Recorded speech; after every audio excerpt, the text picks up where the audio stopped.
Humpty Dumpty sat on a wall. Humpty Dumpty had a great fall. Oh no, he's cracked. And all the king's horses and all the king's men couldn't put Humpty back together again. Well, that was kind of sad, wasn't it?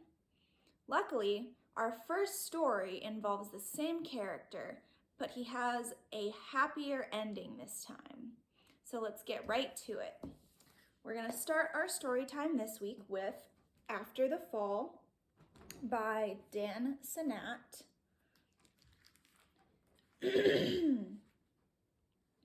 It's published by Roaring Brook Press and read with permission from them, so thank you.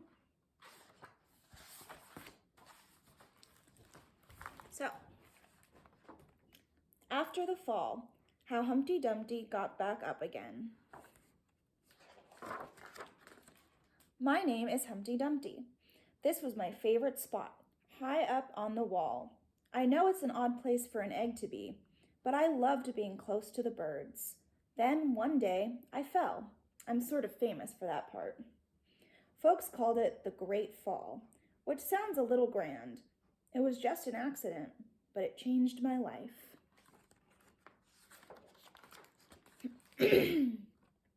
Fortunately, all the king's men managed to put me back together. Well, most of me. There were some parts that couldn't be healed with bandages and glue.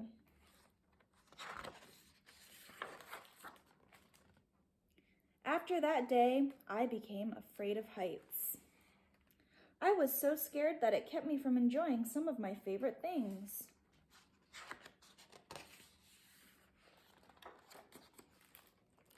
I walked past the wall every day, and I would think about climbing that ladder again. I really missed the birds and being high above the city, but I could never do it because I knew that accidents can happen.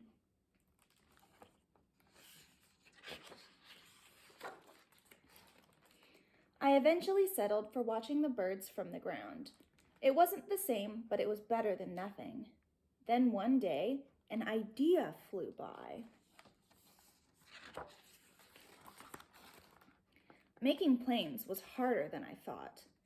It was easy to get cuts and scratches, but day after day I kept trying and trying. Look at him. All these different test planes getting crumpled up.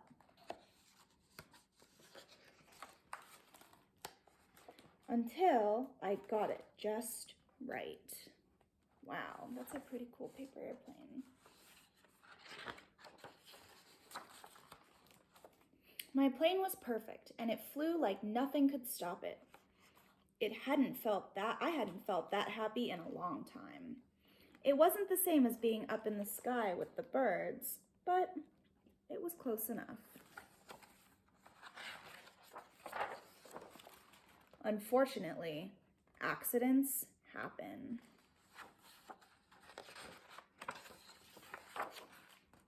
They always do. I almost walked away again, but then I thought about all the time I'd spent working on my plane and all the other things I'd missed. I decided I was going to climb that wall. But the higher I got, the more nervous I felt. I didn't want to admit it, but I was terrified. I didn't look up, I didn't look down, I just kept climbing, one step at a time, until I was no longer afraid. Look at him, all the way back up on that tall, tall wall.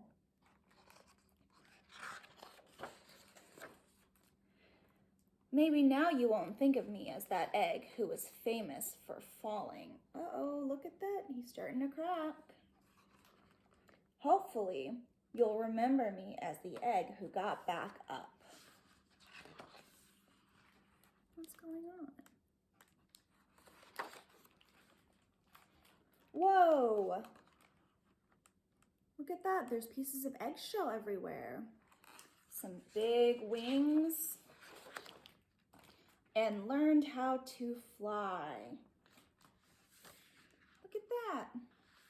There go the pants. Turns out he was a bird. And now he gets to fly with all of the other birds. He doesn't have to just watch. Wasn't that a more cheerful ending? Our next story also features some familiar characters in a slightly different situation, just like our last book. Next, we're going to read Hansel and Gretel by Beth Ann Woolven.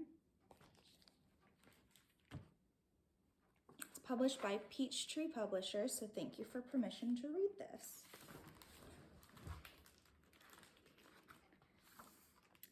Hansel and Gretel.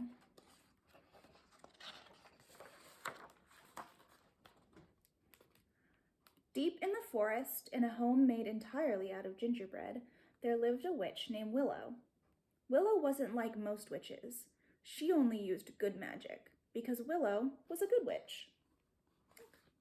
There's Willow.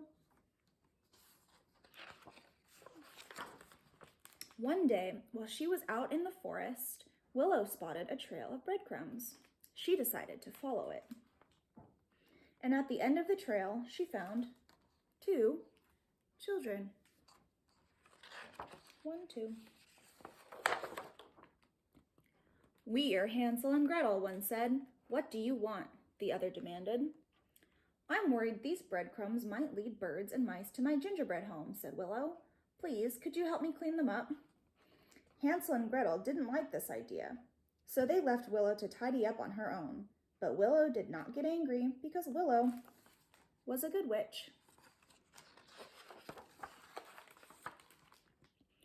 When she arrived home, Willow couldn't believe her eyes. Hansel, Gretel, please don't eat my house, she cried. It's so tasty, Gretel said, through a mouthful of gingerbread. But Willow did not get angry because Willow was a good witch. Hansel and Gretel must be very hungry, she thought, so she invited them in for dinner.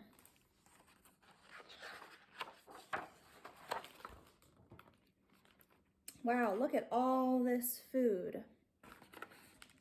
Plenty to eat. While Hansel and Gretel made themselves at home, Willow used her best and most delicious spells to cook up a feast for them. Please, save some for me, said Willow.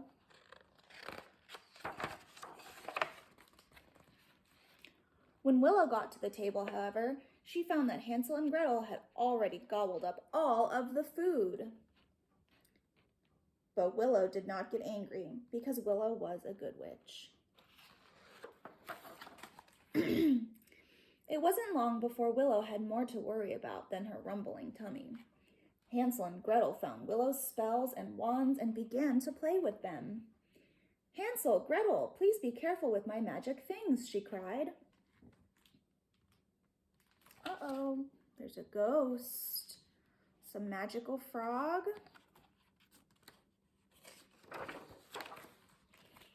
Hansel and Gretel did not listen to Willow. The magic grew and grew. Whew, big cat. And grew. Look how big that cat got. Hansel and Gretel wanted the house all to themselves, so they decided to get rid of Willow. Gretel pushed Willow into the oven, and the naughty twins carried on wreaking havoc in her home. That's not very nice. Until it was bursting with magic. Willow's home collapsed. It was only made out of gingerbread after all. And this time, Willow did get angry. Look at that, she's coming out of the oven, and her house is destroyed.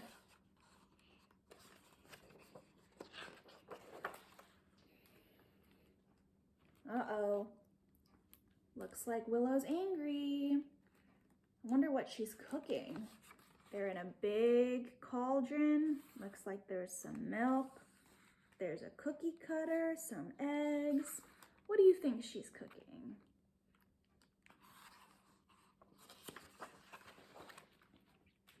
Well, Because as it turns out, Willow wasn't always a good witch. And there they are, Hansel and Gretel as gingerbread people.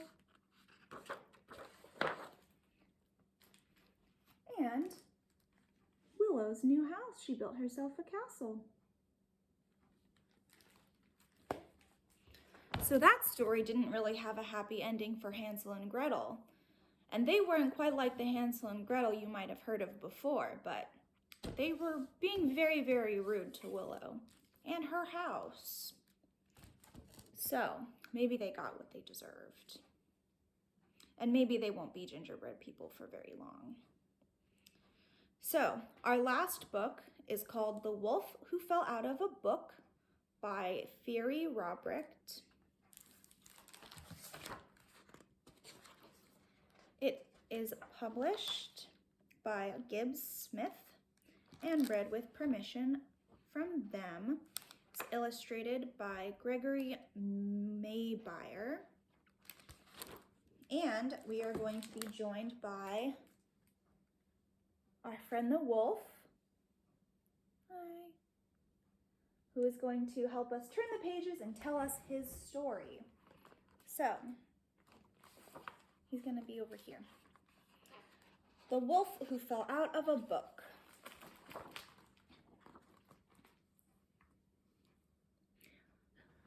Zoe's library shelves were stuffed so full of books that one day a book fell to the ground and a wolf tumbled out of the story. Inside the book, the wolf was scary, with pitch black fur and pointy teeth. But in Zoe's room, a place he'd never been, the wolf was all alone and very afraid.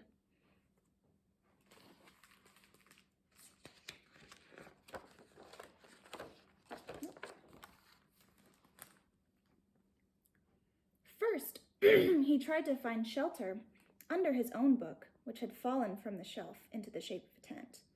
The problem was a cat who slept in Zoe's room, a large cat who was already licking his lips.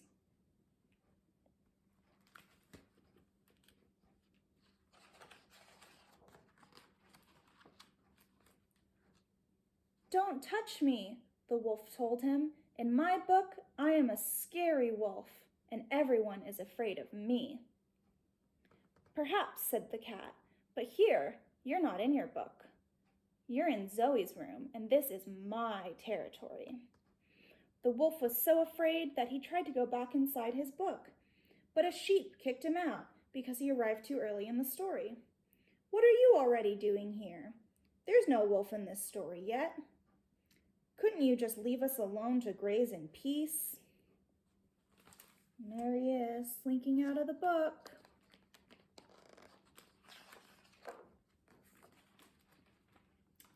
So he tried to enter the book through another page, but there other wolves scolded him. "Smart move, wise guy. Now you arrive when the story is finished?" The cat was moving closer and closer to the wolf. He would have to run away quickly. So the wolf climbed up the shelves, looking for a book where he could hide. The shelves were tall and straight and steep like a cliff. The wolf nearly fell 10 times. Wow, look at him climb. That's pretty high up.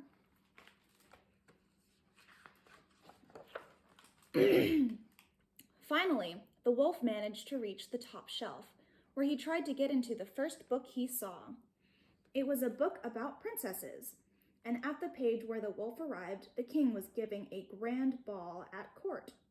"I'm sorry, Mr. Wolf," the butler told him. "For you to remain in this story, you must change. Put on a tuxedo or a ball gown." "Ball gown?" answered the wolf. "And what if the other wolves saw me?" He's not going to put on a ball gown. And so it was that the wolf was kicked out of the book. Outside, the cat was still waiting, so the wolf jumped into another book. There's that pesky cat.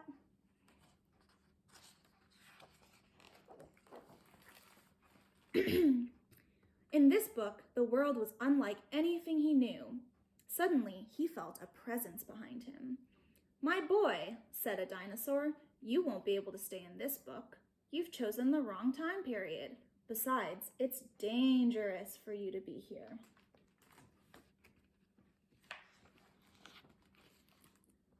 The animals in this story were enormous and scary. Worried and a bit worse for wear, the wolf quickly escaped from the book.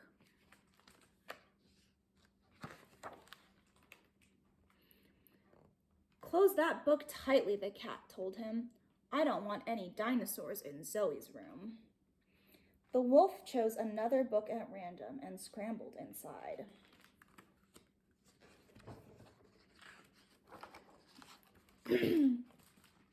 He found himself in a large forest. "A forest! I like it," he said to himself, and he walked for a long time. He saw a little girl seated on a tree trunk, wearing red and crying. "What's the matter?" the wolf asked her. "Why are you crying?"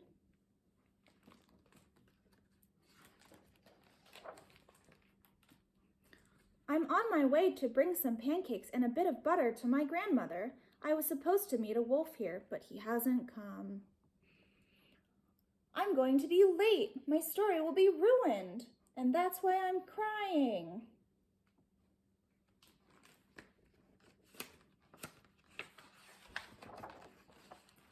"Well, I'm a wolf. I'm pitch black and I have big teeth. If you like, I can help you." The little girl looked at him with tears in her eyes. "You would do that for me?" "Yes," answered the wolf. "I have all the time in the world. Would you come with me to grandmother's house? On our way there, I'll tell you what to do." "All right." And so off they went, arm in arm, walking towards grandmother's house. On the road, they parted ways to begin the story. "Don't forget your disguise," said the little girl. "Don't worry," answered the wolf. "I know what to do." The end. Now that story had some familiar characters in it too, huh? I think I've heard of the wolf